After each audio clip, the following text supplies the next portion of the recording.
అంటే అందరిలాగా నేను చాలా రోజుల నుంచి అంకుల్తో పెద్దగా పరిచయం లేదు. నాకు లాస్ట్ ఒక ఓన్లీ 5 years నుంచే అంకుల్తో పరిచయం ఏర్పడింది. కానీ నాకు అనిపించేది ఏంటంటే, అరే మేము 2010లో నైబర్స్ లాగా నియర్బై ఇల్లు. అరే 2010లో ఇక్కడికి వచ్చాము, చాలా లేట్గా అంకుల్ తోటి పరిచయం అయ్యింది కదా అని ఇప్పుడు చాలా బాధ అవుతుంది.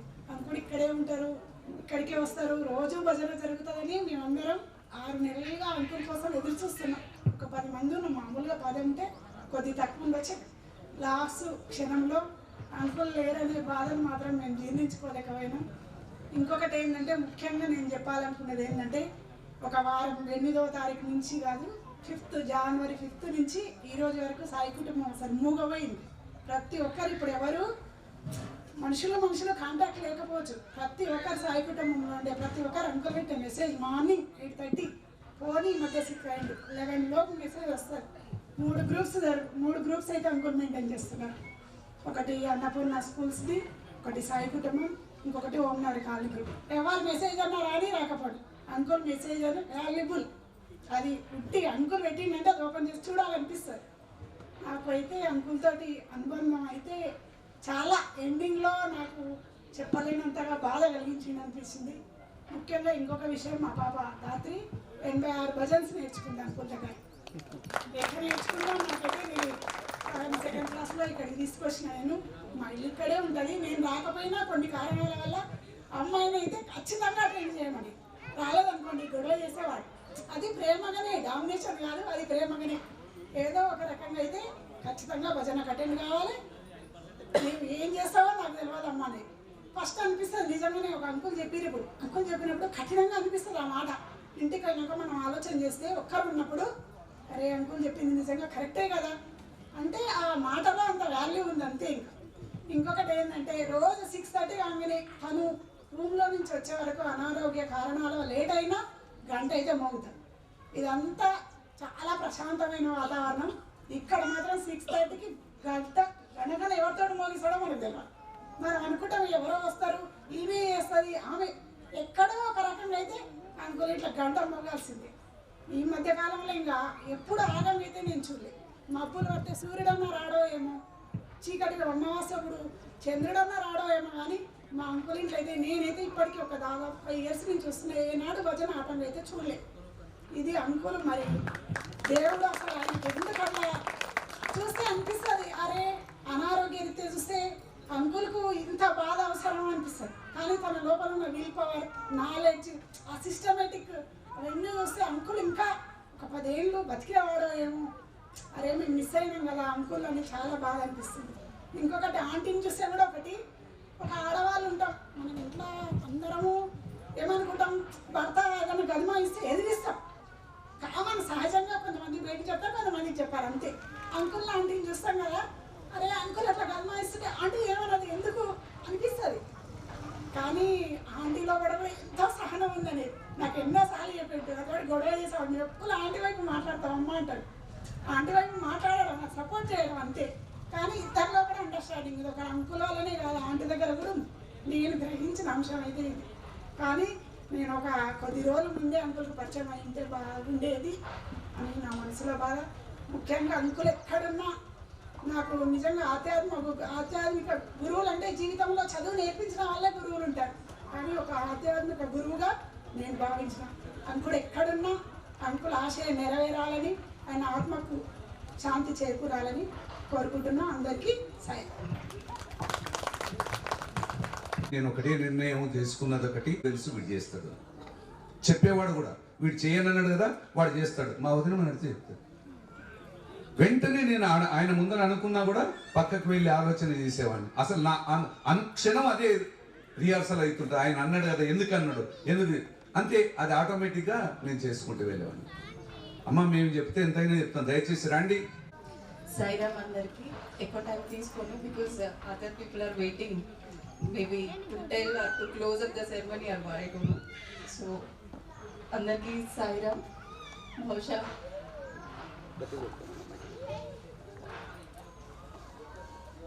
సాయిరామ్ అనే పదాన్ని నాకు మామయ్య నేర్పించారు.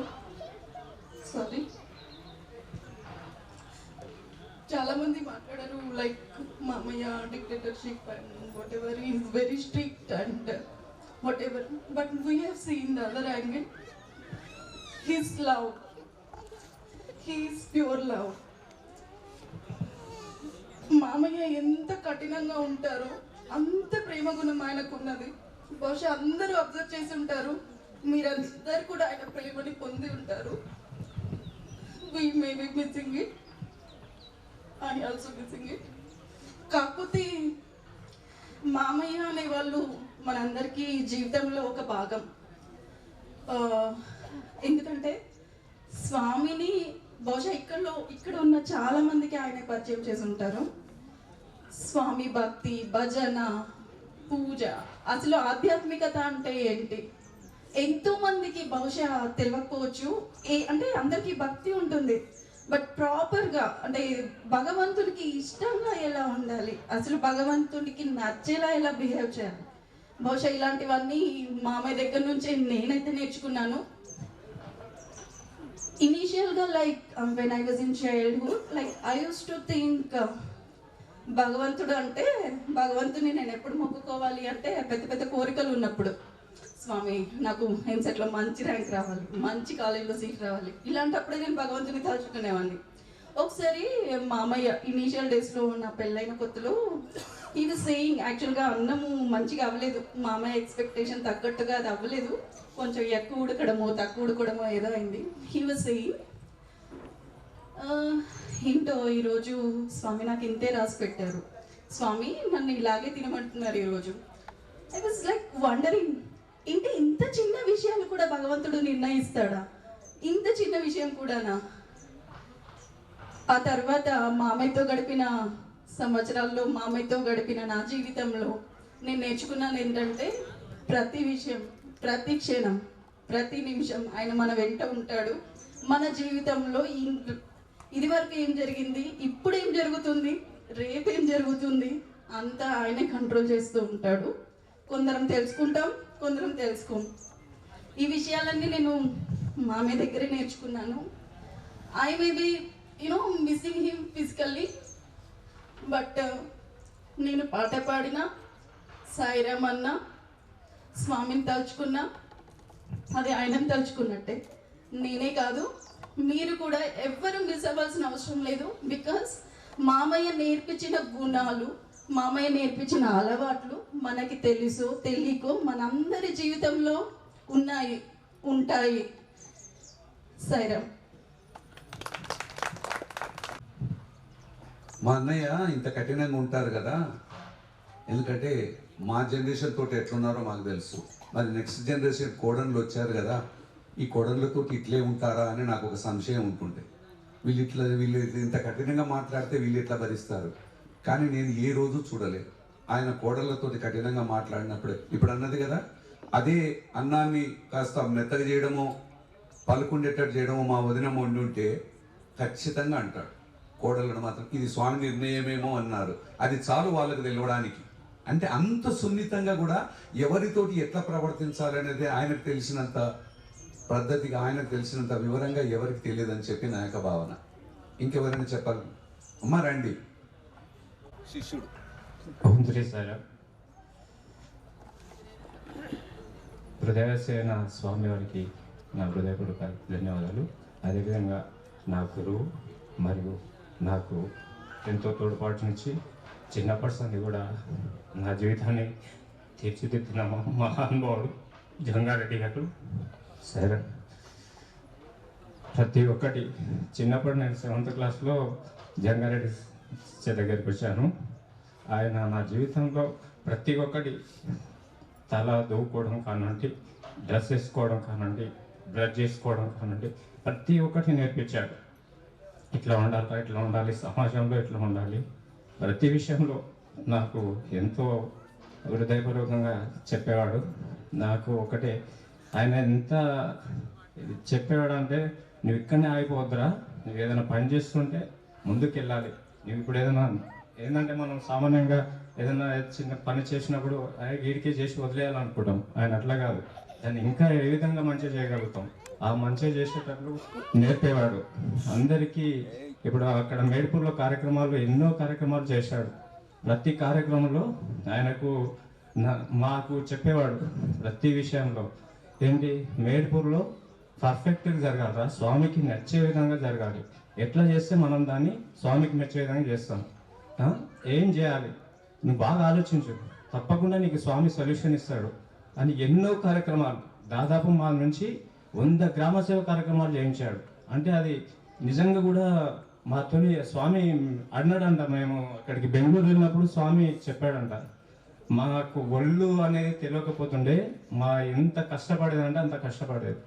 ఉదయం 5 o'clock లేచినామంటే రాత్రి 11, 12, 1, 2 అయ్యేది. మేము జస్ట్ పండుకునేది 3 గంటలు మాత్రం పండుకునేది. మళ్ళీ పొద్దుగాలు లేచాలు ఫ్రెష్గా అయ్యేది, మళ్ళీ బండు తీసుకునేది, ఊర్లో గ్రామ సంకీర్తన చేసేది. అట్లా చేశాడు స్వామి. అక్కడికి పోయిన తర్వాత ఆ స్వామికి పరిచర్యలు చేసే అతనితో ఉన్నాడంట స్వామి, మీ యొక్క నొప్పులు స్వామి తీసుకున్నాడు, స్వామి మాతో ఒత్తించుకుంటున్నాడు కాళ్ళు చేతులు. ఏంటి స్వామి మీరు ఒత్తించుకోవడం ఏంటి అంటే, మీ అక్కడ గ్రామ సేవ చేస్తూ పిల్లలు చాలా కష్టపడుతున్నారు అని. అట్లా ఏం చేయదన్నాడు. ఇప్పటితోనే ఆగిపోలేదు. ఇది లాస్ట్ మూమెంట్లో కూడా నాకు చెప్పాడు, అరే చిజా మరి ఎట్లా డల్ అయిపోతుంది కదా, మరి ఎట్లా చేద్దామో ఏంటి అంటే, స్వామి అన్నాడురా, నీ స్వామిని నమ్మకం చేస్తూనే ఉండు, తప్పకుండా స్వామి మనకు అనుగ్రహిస్తాడు, ఎక్కడ నిరాశ చెందవద్దు, ఇక్కడ ఇంటి దగ్గర కూడా భజన ఆగిపోతుందేమో అని ఆయనకు బాగా అది ఉండేది అన్నాడు. ఏం లేదు, స్వామి నడిపిస్తుంటాడు, అది భజన మందిరం అని చెప్పాడు. కనుక ఇక్కడి కాలనివాసులకు కూడా నేను చెప్పేది ఒకటే, మీరందరూ సాయంత్రం కూడా తప్పకుండా ఇక్కడ భజన చేయండి. మేడిపూర్ పిల్లలకు కూడా నేను ఒకటే చెప్తున్నా, తప్పకుండా ఆయన యొక్క ఆశయాలను మనం నెరవేర్చాలి. ఆయన మనకు సదా మన వెంబడి నడిపిస్తాడు. మనం ఆయన ఆశయాలను నెరవేర్చినప్పుడే ఆయనకు కూడా శాంతి కలుగుతుంది. మనం కూడా ఆయన యొక్క బాటలో నడుస్తూనే మనకు కూడా తృప్తి ఉంటుంది, మన జీవిత సాఫల్యం కూడా జరుగుతుంది. కనుక మనం అందరం ఆయన యొక్క ఆశయాలను నెరవేర్చే విధంగా ప్రతి ఒక్కరం కృషి చేయాలని, ఏమైనా చిన్న చిన్న భేదాభిప్రాయాలు ఉన్నా తీసేసి అందరం కలిసికట్టుగా ఆయనకు సంతోషం కలిగే విధంగా ప్రవర్తించాలని కోరుకుంటున్నా. ఇది సాయిరామ్. వంటి సాయిరామ్. అందరికీ సాయిరామ్. నేను జంగారెడ్డి రెండో కోడల్ని, శృతి. నేను ఇంట్లోకి కోడలుగా వచ్చినప్పుడు నేను బీటెక్ ఫైనల్ ఇయర్ చదువుతున్నాను. నాకు ఏమీ తెలీదు, పెళ్ళి అంటే ఏందో తెలీదు, అత్తగారింటికి వెళ్ళాక ఎలా ఉండాలో తెలీదు. చాలా భయపడుతూ వచ్చాను, ఇంత పెద్ద ఫ్యామిలీలో నేను ఎలా ఉండాలి, నాకేమీ తెలియదు కదా అని. ఈ ఇంటికి వచ్చినప్పుడు నాకు ఎలా తినాలి అని కూడా తెలీదు. అంటే ఇంట్లో ఎప్పుడు చెప్పలేదు అమ్మ నాన్న ఇది తినాలి అది తినాలి అని. బట్ మామయ్య నన్ను కూర్చోబెట్టి ఇది ఇలా తింటే మంచిదమ్మా, నీకు ఇలా తినాలి అని అక్కడి నుంచి నేర్పించారు. అండ్ స్వామి మార్గంలో నేర్పించారు. ఇంకొక విషయం ఏంటంటే, మేమిద్దరం అమ్మాయిలం. సో ఏ మామయ్య మీ అమ్మా నాన్నని చూసుకోమ్మా అని ఎవరు చెప్పరు, మమ్మల్ని చూసుకోండి, మీరేం సంపాదిస్తున్నారు మాకు ఇవ్వండి, మీరెంత సంపాదిస్తున్నారని అలా అడుగుతారు. మా మామయ్య ఏ రోజు అది అడగలేదు మమ్మల్ని. ఈవెన్ నాకు ఒక బాధ్యత గుర్తు చేశారు, నువ్వు పెద్ద కూతురువి, మీ ఇంట్లో మీ అమ్మా నాన్నకి పెద్ద కొడుకులాగా ఉండాలి, నువ్వు మీ అమ్మా నాన్న ప్రతి బాధ్యత నువ్వు తీసుకోవాలి అని నాకు నేర్పించారు. ఆ రోజు రియలైజ్ అయ్యాను, అవును కదా నా అమ్మ నాన్నకి నేనే కదా చూసుకోవాలని. ఆ రోజు మొదలుపెట్టి ఇప్పటిదాకా కూడా మా అమ్మ నాన్నని నేను చూసుకుంటూ ఉన్నాను ఒక కొడుకులాగా. ఐ థింక్ ఏ మామయ్య అలా చెప్పారనుకుంటున్నాను నేను, అది నేను నేర్చుకున్నాను.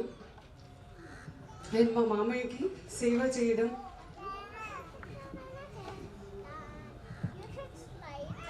మేము ముగ్గురం కలిసి ఉండాలి అని చాలా ఇష్టం.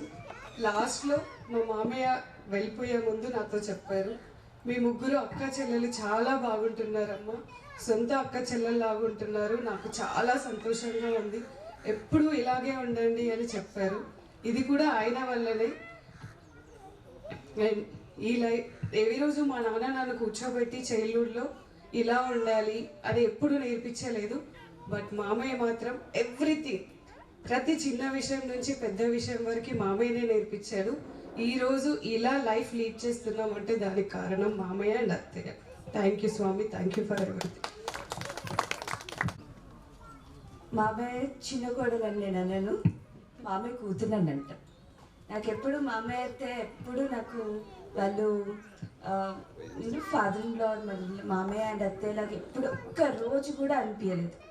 ఎంత అంటే నేను ఇప్పుడు మామయ్య గురించి మీరు అందరూ స్పిరిచువల్గా చెప్పారు, నేను మా మామయ్య అత్తయ్య లేకపోతే అమ్మ నాన్న గురించే చెప్తాను. వాళ్ళు ఎలా చూసుకున్నారు బయట జనరల్లీ మామయ్య అత్తయ్యలు ఎట్లా ఉంటారు, మామయ్య అత్తయ్యలు లాగానే ఉంటారు. ఇక నాకు యాక్చువల్లీ నేను యూనో ఇంకో సెకండ్ ఇంటికి వచ్చినట్టే ఫీలింగ్ ఉండే. ఎప్పుడు కూడా you know he's a very big inspiration. ఎంత ఇన్స్పిరేషన్ అంటే మనందరికీ తెలుసు, కానీ ఇన్స్పిరేషన్ ఫర్ అసలు మామయ్య అత్తయ్య అంటే ఎలా ఉండాలి అనేది వాళ్ళని చూసి నేర్చుకోవచ్చు. ఏ దానికని ఎప్పుడు చూసినా ఎంకరేజ్ చేస్తూనే ఉండేవాళ్ళు. ఇన్ఫ్యాక్ట్ నిజం చెప్పాలి అంటే నేను సుచేతని పెళ్లి చేసుకోవడానికి కూడా మామయ్య కారణం. నేను ఫస్ట్ మామయ్య నచ్చిన తర్వాత నేను సుచేతని పెళ్లి చేసుకున్నాను, కానీ మామయ్య తర్వాతనే ఆలోచించడం స్టార్ట్ చేశాను, కానీ ఇంకా వేరేది కాదు. అంత చాలా చాలా ఇష్టం మామయ్య అంటే అత్తయ్య అంటే. వాళ్ళు అసలు ఎలాంటి పీపుల్ ఏమో, అసలు ఎక్కడి నుండి వచ్చారేమో అనిపిస్తుంది ఒక్కొక్కసారి. అత్తయ్య అయితే మరి స్టార్టింగ్లో నిద్రించి లేవంగానే నువ్వు పాలు తాగితే తప్ప పని చేయొద్దు అని చెప్పేవాళ్ళు. ఎవరు చెప్తారు? ఏ అత్తయ్య చెప్తారు? తిని తర్వాతనే పని చేయ, లేకపోతే చేయకని చెప్పేవాళ్ళు. మామయ్య అయితే ఇంకా నాకు నేను వాట్ ఎవర్ నేను జాబ్ ఏదైతే చేశానో నాకు దాంట్లో you know I want to get excel in that, నాకు మంచి పొజిషన్ రావాలి దానికి ఎంత ఎంకరేజ్ చేశారంటే, నన్ను స్పెషల్ అడ్వాన్స్ కోర్స్లో నేను జాయిన్ అవుతానంటే ఫుల్ ఎంకరేజ్ ఫస్ట్ ఎంకరేజ్ చేసిన పర్సన్ మామయ్యనే ఇంట్లో.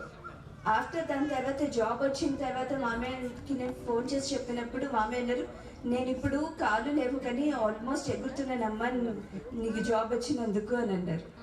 వాట్ ఎ పర్సన్, అసలు ఎక్కడి నుండి వస్తారు ఇలాంటి వాళ్ళు? ఒక్కసారి కూడా and he was very friendly, చాలా చాలా ఫ్రెండ్లీ. ఇన్ఫ్యాక్ట్ నాకు ఎప్పుడు ఒక్కరోజు కూడా స్ట్రిక్ట్గా అనిపించలేదు. చెప్పేవాళ్ళు, క్లారిటీతో ఉండేవాళ్ళు, అది సరిగ్గా చెప్పేవాళ్ళు. అండ్ ఆఫ్ కోర్స్ అన్నిటికంటే ఇంపార్టెంట్ అంటే మామయ్య వినేవాళ్ళు. మిగతా వాళ్ళు అందరూ వినరు, కానీ ఇక్కడ మామయ్య అయితే ఇద్దరు ఏంటి అంటే ఒకటి అంటారు చూడండి, మన సైడ్ నుండి ఆలోచించొద్దు, అవతల వాళ్ళ సైడ్ నుండి కూడా ఆలోచించాలి, అదేంటిదో చూడాలి, అదే యూనో గాడ్లీనెస్ ఆ తత్వం ఉంటుంది అని అది మా అమ్మాయికి ఉంది. ఇంకొకరి సైడ్ నుండి ఎప్పుడు ఫస్ట్ ఇంకొకరి సైడ్ ఏమంటారంటే Jesus first, I mean first గాడ్ని తలుచుకోవాలి, తర్వాతనే అదర్స్ని అంటారు కదా. ఫస్ట్ స్వామిని తలుచుకునే వాళ్ళు, తర్వాత అదర్స్ని తలుచుకునే అంటే ఇంకొకరి గురించి అనుకునే తర్వాత తన గురించి అనుకునేవాళ్ళు. మామయ్య ఇంకా చెప్పాలంటే నాకేమనిపించింది అంటే గాడ్ అండ్ అదర్స్ అంటే మిగతా వాళ్ళని కూడా ఇద్దరు సమానమే అని చూసేవాళ్ళు. ఇక్కడ దేవుడైనా ఇంకొకరైనా ఒకరే, ఇద్దరు ఒకటే అని ఇద్దరిని సమానంగా చూసి అందరినీ ఒకటేలాగా చూసేవారు. ఇంట్లో వాళ్ళని బయట వాళ్ళని ఎప్పుడు వేర్చుళ్ళు. ఒకవేళ ఏదన్నా ఇవ్వాలి అంటే వాళ్ళకి ఇచ్చేవాళ్ళు, ఇంట్లో వాళ్ళకి ఇచ్చేవాళ్ళు, అందరికి. మళ్ళీ అలా ఇంట్లో వాళ్ళని తక్కువ చేసింది ఏమి లేదు. మళ్ళీ అక్కడ అది ఉండేది, ఇక్కడ ఉండేది. మమ్మల్ని తిట్టేవాళ్ళు, మాకు తిట్టిన వెంటనే స్వీట్ కూడా నోట్లో పెట్టేవాళ్ళు. He's awesome. నేను ఎప్పుడు నేనేం మిస్ అవ్వట్లేను అసలు మామయ్య, ఎందుకంటే every moment, every time, every second మామయ్య ఎప్పుడు యూనో, బికాస్ మామయ్య అనేది ఒక ఫిజికల్ పర్సన్ కాదు, మామయ్య అనేది ఒక ఏమంటాం ఒక వాల్యూ సిస్టమ్ అంతే. ఇంకా అత్తయ్య గురించి చెప్పాలంటే నేను ముద్దనహల్లికి నేను స్పెసిఫికల్లీ ఒక ఇన్సిడెంట్ చెప్తాను అత్తయ్య గురించి. ముద్దనహల్లికి వెళ్ళినప్పుడు ఫస్ట్ టైం నాకు ఫస్ట్ రోజే ఒక డ్రీమ్ వచ్చింది, కల వచ్చింది. ఏంటంటే ఆ రోజే ఇలా ఒక స్కూల్లో ఉన్న, అంటే ఇది ఫస్ట్ టైం నేను 2015లో ఫస్ట్ టైం ముద్దనహల్లి గురించి నాకేం తెలియదు. సమ్మర్ కోర్స్కి వెళ్ళినప్పుడు అప్పుడు ఇలా ఒక ప్లేస్ ఉంది, స్కూల్ వరండా అండ్ ఆల్. ఆ వరండాలో ఒక స్వామి వస్తున్నారు అంటే అందరు వచ్చి ఇట్లా వస్తున్నారు. చూస్తే చుట్టూ అందరు స్టూడెంట్స్ అందరూ నించొని ఉన్నారు. చూస్తూ ఉంటుంటే ఇట్లా వస్తూ ఉంటుంటే సడన్లీ అక్కడ స్వామి వస్తున్నారు అని అందరు మొక్కేసేస్తున్నారు, అందరు చేస్తున్నారు. ఓకే అని నేను కూడా వెళ్ళాను మొక్కడం, వెళ్తున్నాను. చూస్తే అక్కడ అత్తయ్య వస్తున్నారు. అత్తయ్యనే వచ్చారు మంచిగా, అత్తయ్య బొట్టు పెట్టుకొని శారీలు వేసుకొని, బట్ అది అత్తయ్య స్వామిలాగా ఫిజికల్ ఫామ్ స్వామి ఫిజికల్ ఫామ్లో అత్తయ్యలాగా వచ్చారు ఫస్ట్ టైం. అది కానీ అది అత్తే కాదు, ఓన్లీ అత్తే ఫిజికల్ ఫామ్, బట్ మామయ్య అక్కడ స్వామి ఉన్నారు అక్కడ. అండ్ చూశాను. తర్వాత ఓకే మొక్కేసుకున్నాను. ఓకే అప్పుడు డ్రీమ్లో అనుకున్నాను ఓకే అత్తయ్యనే స్వామి అత్తయ్య రూపంలో వచ్చారు. బికాస్ అత్తయ్య వెరీ ప్యూర్, మనకు తెలిసిందే చాలా ఇక్కడ ఒకటే ఉంటుంది మాటలు. సో ఓకే స్వామి అత్తయ్య రూపంలో వచ్చారు అనేసి. తర్వాత కొన్ని రోజుల తర్వాత తెలిసింది ముద్దనల్లి కంప్లీట్గా షిఫ్ట్ అయినప్పుడు ఆ ప్లేస్ ఏదైతే ఉందో అది స్కూల్ ఏరియా, వేరే కూడా వచ్చారు అని, అదే సేమ్ ప్లేస్ అత్తయ్య వచ్చారు. అంటే నేను ఏం కన్వే చేస్తున్నానంటే ఇక్కడ ఆ ప్యూరిటీ ఏదైతే ఉందో అత్తయ్యలో ఎవ్రీ మూమెంట్ యూనో నేను ఎప్పుడు నాకు కనిపించేది. కొన్ని థింగ్స్ ఉంటాయి అటు ఇటు, but there are very inspired people. అంటే మనకి అలాంటి వాళ్ళు దొరకడం కష్టం, నేర్చుకోవడం కష్టం, చూడడం కష్టం. బట్ స్వామి ఆ గ్రేస్ ఆ బ్లెస్సింగ్స్ ఇచ్చినందుకు రియలీ థ్యాంక్ యూ స్వామి. నాకు ముందు నుండి స్వామి ఏంటో తెలీదు, బట్ బికాస్ మామయ్య అత్తయ్యని పరిచయం చేసిన స్వామికి really thank you so much. వాళ్ళంతా నాన్నతో బాగా అనుబంధం ఉండి ఎంతో ఇన్స్పైర్ అయ్యి స్వామి దారిలో నడిచిన వాళ్ళు. చాలామందికి స్వామి అంటే ఏంటో తెలియనప్పుడు కూడా జంగారెడ్డి సార్ చెప్పారు అనే దాంతో ఇందులోకి వచ్చారు, ఎన్నో నేర్చుకున్నారు. ఇప్పుడు ఆయన ఫిజికల్గా లేరు, ఇంకా అయిపోయింది అనేది మాత్రం అనుకోకండి. ఎవరు ఉన్నా లేకున్నా భగవంతుని కార్యక్రమంలో మనం పాల్గొంటే ఎవరికి వారికే, ఎవరు చేసుకుంటారో వాళ్ళకే ఉంటుంది. సో ఆయన ఏదైతే జీవితాన్ని గడిపాడో వీల్ చైర్లో ఉండి కూడా, ఈవెన్ లాస్ట్ కపుల్ ఆఫ్ ఇయర్స్లో కూడా ఈ అన్నపూర్ణ ట్రస్ట్ నుంచి నాగర్ కర్నూలు జిల్లా మొత్తం స్కూల్ అన్నింటికి బ్రేక్ఫాస్ట్ సర్వీస్ కోసం ప్రయత్నం చేశారు. జస్ట్ ఇంట్లో ఉండే అందరు టీచర్స్ని కోఆర్డినేట్ చేసి కూడా చేశారు. సో తన ఫాలోవర్స్గా చాలామంది యూత్ ఉన్నారు. అందరూ దిగులు పడాల్సిన పని లేదు, మిస్ అవుతాము ఫిజికల్గా, బట్ ఎప్పుడు కూడా ఆయన ఆశయాలు మనకేం నేర్పించారో వాటికి అనుగుణంగా మన జీవితంలో ప్రతి క్షణాన్ని సర్వీస్కి ఎలా ఉపయోగించాలి, భజన సేవ ఈ రెండే ఉన్నాయి. అది ఎంతగా ఆయనలో జీర్ణించుకుపోయిందంటే లాస్ట్ క్షణంలో, చివరి క్షణంలో, లాస్ట్ క్షణం కూడా భజనలో వెళ్ళింది. భజన జరుగుతున్నప్పుడే ప్రాణం పోవడం జరిగింది. తర్వాత మీరు శ్మశానంలో కానీ ఈరోజు కానీ భజన చూస్తూ ఉంటారు కదా. భజన సేవ ఇవే మనల్ని ముక్తి మార్గంలో భగవంతుడికి దగ్గరగా ఉంచడానికి ప్రయత్నిస్తాయి. ఈ ఇహలోకంలో వచ్చే చిన్న చిన్న కష్టాలకి ఇబ్బంది పడుతూ ఉండకుండా ఈ కష్టాలను ఎలా చూడాలి అని అంటే, మా నాన్న ఎగ్జాంపుల్. లాస్ట్ 20 సంవత్సరాలుగా ఒక్కొక్క సంవత్సరం ఒక్కొక్క అవయవం పనిచేయకపోవడమో లేకపోతే డిగ్రేడ్ అవడమో జరుగుతూ వచ్చింది. స్వామిని మాత్రం వదలలేదు, ఎప్పుడు స్వామి భజన. మరి మనలాంటి వాళ్ళు అయితే ఇంతగా నేను ప్రార్థిస్తున్నా, సేవలు చేస్తున్నా, నాకు ఇది ఇట్లా ఎందుకైంది, నా దేవుడే కాడు అనుకుంటా. సో ఆయన అనుకున్నది ఏంటంటే, మన కర్మ, మనం చేసిన కర్మ అనుభవించాల్సింది మనమే. భగవంతుని దారిలో, భగవంతుని సేవలో ఉంటే 10 మందికి ఉపయోగపడుతూ ఉంటే అలా ముందుకెళ్తాం. ఆయనకి ఇంకొక ఎగ్జాంపుల్, ఆ బెడ్ సోర్ ఏదైతే వచ్చిందో అది ఒక 2 ఇంచుల డెప్త్, వెనక కనపడేటట్టుగా, ఒక 6-7 ఇంచుల డయా. ఆ ఫోటో చూస్తే కూడా తట్టుకోలేదు. అలాంటిది అంత పెద్ద పుండు, మనకు చిన్న పుండు, చిన్న కాళ్ళకి దెబ్బ తగిలితే ఎలా ఉంటుంది అంటే అనుభవం. అంత పెద్ద పుండు పెట్టాడు, బట్ నొప్పి లేకుండా చేశాడు, స్పర్శ లేకుండా చేశాడు భగవంతుడు. సో భగవన్నామస్మరణలో ఉంటే మనకి ఏం ఉపయోగపడుతుందా అంటే, మనం ఎన్నో జన్మలుగా చేసుకున్న పాపపుణ్యాలు ఉంటాయి కదా, వాటి ఫలితం ఎలాగూ తప్పదు, అనుభవించాల్సిందే. ఇంకొకటి, ఎవరి కష్టాలకి ఎవరి సుఖాలకి వాళ్ళే బాధ్యులు. మనం భగవంతుని సన్నిధిలో ఆయన మార్గంలో నడుస్తూ ఉంటే ఆ నొప్పి మనకు తెలియకుండా మన కర్మను అనుభవిస్తూ, అలాగే స్వామికి దగ్గర అవుతూ, ఈరోజు మా నాన్నగారు జంగారెడ్డి గారు స్వామిలో ఐక్యమయ్యారని మేము ఆల్రెడీ భావిస్తున్నాం, అందరం భావిస్తున్నాం. అలాంటి జీవితాన్ని గడపడానికి మనకు కూడా సాధ్యమవుతుంది. ఎవరు దిగులు పడాల్సింది లేదు. ఆయన చూపించిన మార్గంలో మేడిపూర్ కేంద్రం ఆల్రెడీ ఉంది, ఇంట్లో భజన కార్యక్రమం ఎలాగూ ఉంది. ఇన్ని రోజులు నాన్న వస్తారు చేస్తారు అనే విషయంతో ఎన్నో జరిగాయి. ఇక ముందు కూడా ఉన్నా లేకున్నా ఆయన ఆల్రెడీ భగవంతుల్లో ఐక్యమయ్యారు అని అంటే, మనం చేసుకునేది మన కోసమే, ఎవరు చేసుకునేది వాళ్ళ కోసమే అనే దారిలో ఉంటూ మనం ఈ కార్యక్రమాలని కలిసికట్టుగా ఇంకా ముందుకు తీసుకెళ్దాం. జై సాయిరామ్.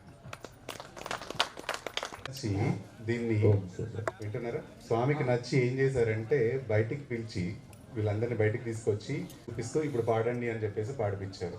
సో అందులో అంత మర్మం ఉంది. దాన్ని మనం పాటిస్తూ బతకడానికి, జీవించడానికి ప్రయత్నిద్దాం.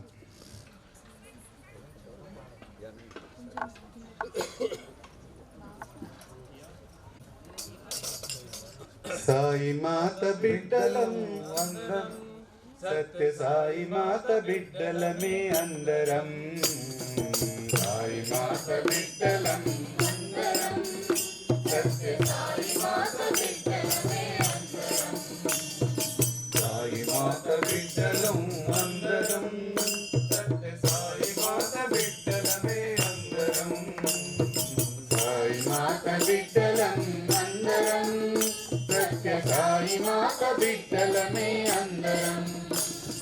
కలసి ఉంటే కలదు సుఖం, కలహిస్తే దుఃఖమయం, కలిసి ఉంటే కలదు సుఖం, కలహిస్తే దుఃఖమయం, కలిసి ఉంటే కలదు సుఖం, కలహిస్తే దుఃఖమయం, కలిసి ఉంటే కలదు సుఖం, కలహిస్తే దుఃఖమయం, పరస్పరం ప్రేమిద్దాం, పరదూషణ మానేద్దాం, పరస్పరం ప్రేమిద్దాం, పరదూషణ మానేద్దాం, పరస్పరం ప్రేమిద్దాం, పరదూషణ మానేద్దాం, పరస్పరం ప్రేమిద్దాం, పరదూషణ మానేద్దాం, కుల భేదాలొద్దు మనకు, భాషా భేదాలొద్దు, దేవాలొద్దు మనకు, భాషా దేవాలొద్దు, కుల భేదాలొద్దు మనకు, భాషా భేదాలొద్దు, దేవాలొద్దు మనకు, భాషా దేవాలొద్దు, అంటరాని తనమొద్దు, అందరం ఒకటిగా ఉందాం, అంతరాని కలవనమొద్దు, అందరం ఒకటిగా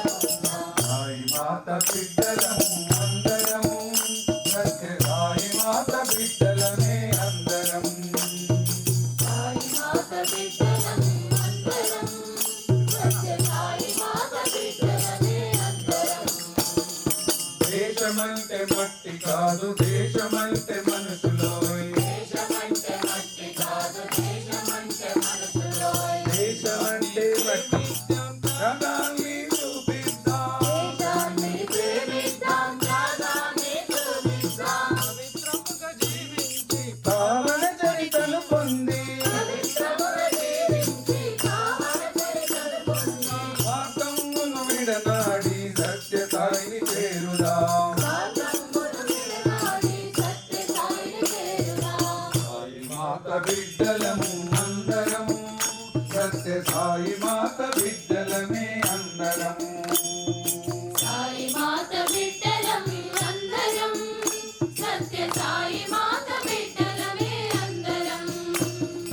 మన శక్తిని మనము తెలిసి యువ శక్తిని చాటుదాం, మన శక్తిని మనము తెలిసి యువ శక్తిని చాటుదాం, గ్రామ గ్రామాల్లోన సేవలెన్నో చేయుదాం, గ్రామ గ్రామాల్లోన సేవలెన్నో చేయుదాం, సేవలెన్నైనా అవి కష్ట సాధ్యములైనా, సేవలెన్నైనా అవి కష్ట సాధ్యములైనా, ఒకరినొకరు చేరి మనము స్వామిని సేవించుదాం, ఒకరినొకరు చేరి మనము స్వామిని సేవించుదాం, ఒకరినొకరు చేరి మనము స్వామిని సేవించుదాం, ఒకరినొకరు చేరి మనము స్వామిని సేవించుదాం. సాయి మాత బిడ్డలము అందరము, సత్య సాయి మాత బిడ్డలమే అందరం, సాయి మాత బిడ్డలమే అందరం, సత్య సాయి మాత బిడ్డలమే అందరం, సాయి మాత బిడ్డలము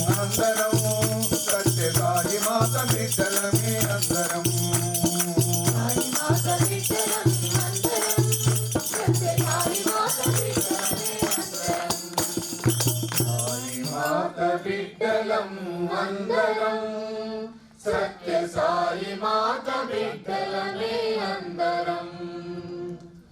ఓ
जय बोलो भगवान श्री सत्य साई बाबा जी की जय।